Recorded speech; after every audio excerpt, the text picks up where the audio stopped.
આપ જોઈ રહ્યા છો સ્પાર્ક ટુડે ન્યૂઝ. અંકલેશ્વર જીઆઈડીસીમાં વાવે ગુજરાત અભિયાન અંતર્ગત સંસ્થાઓના સહયોગથી વૃક્ષારોપણના કાર્યક્રમનું આયોજન કરવામાં આવ્યું છે. Ankleshwar notified area authority, Ankleshwar industrial association, લઘુ ઉદ્યોગ ભારતી અને ગુજરાત પ્રદૂષણ નિયંત્રણ બોર્ડના સંયુક્ત ઉપક્રમે વૃક્ષારોપણના કાર્યક્રમનું આયોજન કરવામાં આવ્યું છે. અંકલેશ્વર ઔદ્યોગિક વસાહતમાં આવેલા શી પમ્પિંગ સ્ટેશન નજીક પર્યાવરણના જતનના હેતુસર આગેવાનો દ્વારા વૃક્ષારોપણ કરવામાં આવ્યું છે. મોટી સંખ્યામાં મહાનુભાવો ઉપસ્થિત રહ્યા છે.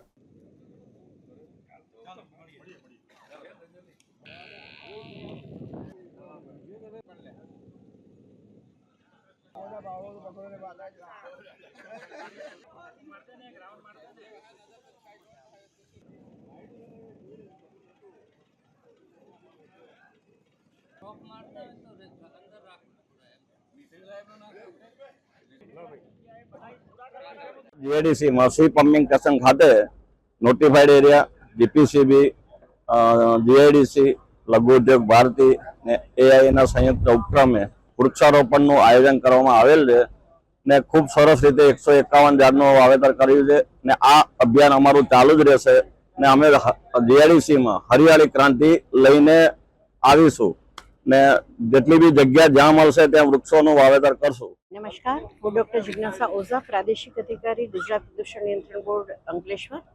અને આજે અહીંયા આપ જોઈ રહ્યા છો કે પમ્પિંગ સ્ટેશન સી ઉપર અમે વાવે ગુજરાત મથાળા હેઠળ એક વૃક્ષારોપણ કાર્યક્રમનું આયોજન કર્યું છે. આ તો હજી શરૂઆત છે અને આ જે મંત્ર છે એ મંત્ર આખી જીઆઈડીસીમાં ફેલાવવા અમે ઈચ્છીએ છીએ. પમ્પિંગ સ્ટેશન સીધી શરૂઆત કરવાનું કારણ એ કે અહીંયા થોડી જગ્યા પણ છે અને થોડા વાસના પણ ઇસ્યુ છે. તો આ જે ફોલ ઓર્ડર છે એને આ જે વૃક્ષો જે છે એ વૃક્ષો આમ જોઈએ તો આપણા વનમાળી છે, કારણ કે એ આપણને જીવન જરૂરી વસ્તુઓ તો આપે છે પણ આપણે જાણતા નથી એટલું કલ્યાણકારી કામ એ માનવ સમુદાય અને જીવ માટે કરે છે. અને એ છે કે હવામાનના પ્રદૂષકોને એ શોષવાનું પણ કામ કરે છે અને જેને કારણે આપણને પ્રદૂષણમાંથી પણ રાહત મળશે. એનો અર્થ એ નથી કે આપણી હવા છે પ્રદૂષિત છે, પણ આજુબાજુ જે કંઈ કોહવાટને કારણે કે અન્ય પ્રવૃત્તિને કારણે જે કંઈ થોડી ઘણી ગંદી વાસ ઉત્પન્ન થાય છે એ વાસ આ વૃક્ષો દ્વારા શોષી લેવામાં આવે છે. તો આ વિચારને મૂર્તમંત કરવા માટે થઈ અને અમે વૃક્ષારોપણનું આયોજન કર્યું.